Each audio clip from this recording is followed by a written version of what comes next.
हरदोई में उत्तर प्रदेश सरकार की उच्च शिक्षा राज्य मंत्री रजनी तिवारी ने वक्फ बिल संशोधन पर कहा कि इससे जो दबे कुचले लोग हैं उनको लाभ होगा और जो शोषण कर रहे थे वही लोग परेशान हैं।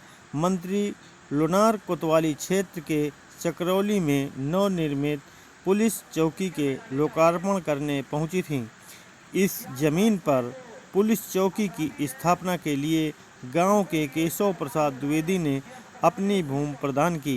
मंत्री ने यहां ग्रामीणों को हेलमेट वितरित किए और कहा कि यातायात नियमों का पालन करें। वक्फ बिल संशोधन को लेकर मंत्री ने कहा, जिनके भी अच्छे लोग हैं सभी इसके समर्थन में हैं और होना भी चाहिए। जो कहा कि जो गरीब व्यक्ति, जो कमज़ोर व्यक्ति दबा कुचला था उसका शोषण हो रहा था और रानी मिश्रा जी से अनुरोध करूंगा, इसका लाभ आदरणीय मंत्री जी नहीं मिल पाया प्रकाश मिश्रा जी है। आते रहिए, आप लोग, समय थोड़ा कम है। सर्वेश सिंह जी,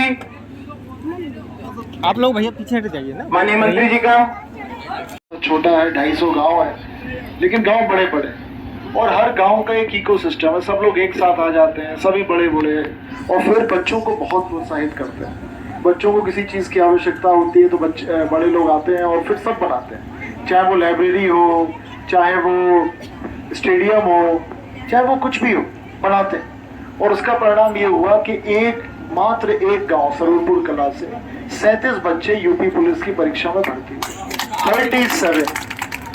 तो ये फर्क पड़ता है, अगर गांव में सब लोग एक हो जाएं, एक रास्ते पे चलें, तो बच्चे भी एक रास्ते पे चलेंगे।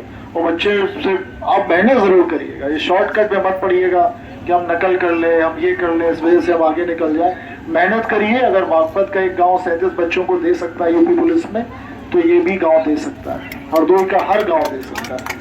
तो इन्हीं शब्दों के साथ मैं अपनी वाणी को विराम देता हूँ और पुनः की बात है सकरौली गांव में, जो कि लोनार थाने से जुड़ा हुआ है। यहाँ पे चौकी का आज लोकार्पण हुआ।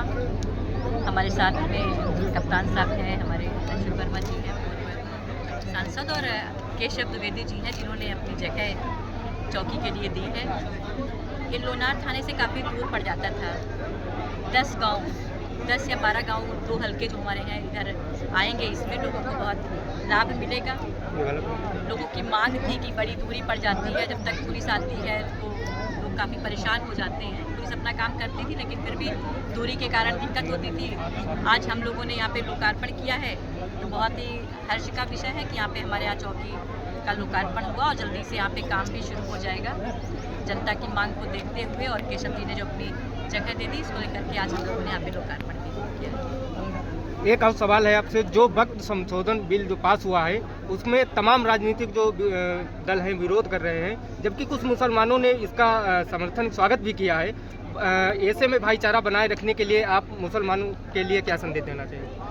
देखिए, हमें तो लग रहा है जितने भी अच्छे लोग हैं सब इसके समर्थन में हैं और होना भी चाहिए।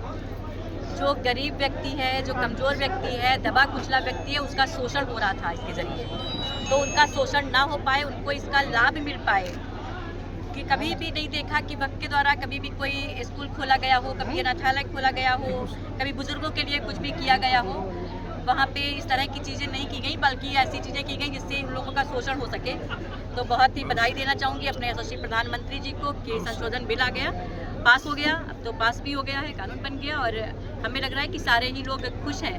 जो दबे कुचले लोग थे और जो लोगों का शोषण कर रहे थे, वही लोग परेशान होंगे। अखिलेश यादव ने एक बयान दिया था अभी कुछ दिन पहले, उन्होंने कहा है कि गौशालाओं से दुर्गंध आती है, इस पे क्या कहेंगे? वो क्या कहेंगे? जो हमेशा गायों को कटवाने का काम करते थे उनको तो दुर्गंध आएगी। एक और आपसे सवाल है, संशोधित जो बिल है, यह कहा गया कि जो वक्त संसदीय पर अवैध रूप से कब्जा है उन्हें मुक्त कराया जाए। हाँ। आपकी विधानसभा क्षेत्र शाहबाद में ऐसी कुल कितनी संपत्तियां हैं और कब तक कब्जा मुक्त कराया जाए? बताइएगा कितनी है।